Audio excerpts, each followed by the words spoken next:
లల్లి వాళ్ళ ఫ్రెండ్ రోజాకి చెప్తుంది. రోజా, మా అన్నయ్య స్కూల్ నుండి నాకంటే ముందే ఇంటికెళ్ళినా నేను వెళ్ళే వరకు ఫోన్ యూస్ చేయకుండా నా కోసం ఎదురు చూస్తూ నేను వెళ్ళాకే వాడతాడు. రోజా, అంటే నువ్వంటే మీ అన్నయ్యకి చాలా ఇష్టం అనుకుంటా కదా లల్లి. లల్లి, ఇష్టం కాదు ఏమీ కాదు. మా అన్న నా కోసం ఎదురు చూసేది వాడు ఆ ఫోన్ ఓపెన్ చేయలేడు.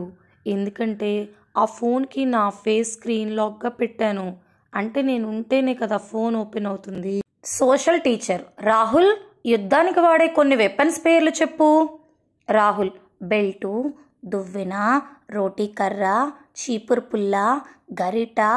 టీచర్, ఆగాగు, నేనేం అడిగాను నువ్వేం చెప్తున్నావు రాహుల్? రాహుల్, మీరు అడిగిన ప్రశ్నకే సమాధానం చెప్పాను టీచర్. ఎలా అంటే పైన నేను చెప్పినవి కూడా ఆయుధాలే. అవి మా అమ్మ ఆయుధాలు. వాటితో నా మీద యుద్ధం చేస్తూ ఉంటుంది. అంటే ఎప్పుడు కాదులేండి, నేను బాగా అల్లరి చేసినప్పుడు తప్పు చేసినప్పుడు మాత్రమే.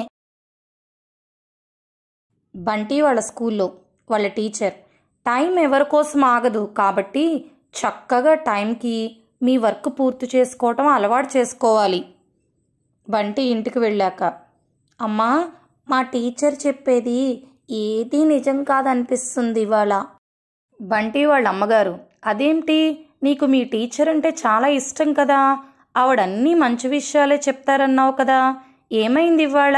బంటి, మా టీచర్ ఇవాళ టైం అస్సలు ఆగదు అని చెప్పారు. కానీ మన ఇంట్లో టైం ఆగిపోతుందిగా, అంటే టీచర్ చెప్పేది నిజం కాదుగా. అమ్మా, మీ టీచర్ చెప్పింది నిజమే, కాలం ఎవరికోసమూ ఆగదు. అయినా మన ఇంట్లో మాత్రం ఎలా ఆగుతుంది? బంటి, అదే అమ్మా, మన గోడ గడియారంలో టైము నెలకొకసారైనా ఆగిపోతుంటుంది కదా. 6 years బాబు వాళ్ళ అన్నతో చెప్తున్నాడు, నేను 2 years అప్పటి నుంచే మంచి ఫోటోగ్రాఫర్నంట, తెలుసా నీకు? వాళ్ళన్న, అవునా, నీకెలా తెలుసు? బాబు, అమ్మ చెప్పింది. అన్న, అమ్మ చెప్పిందా?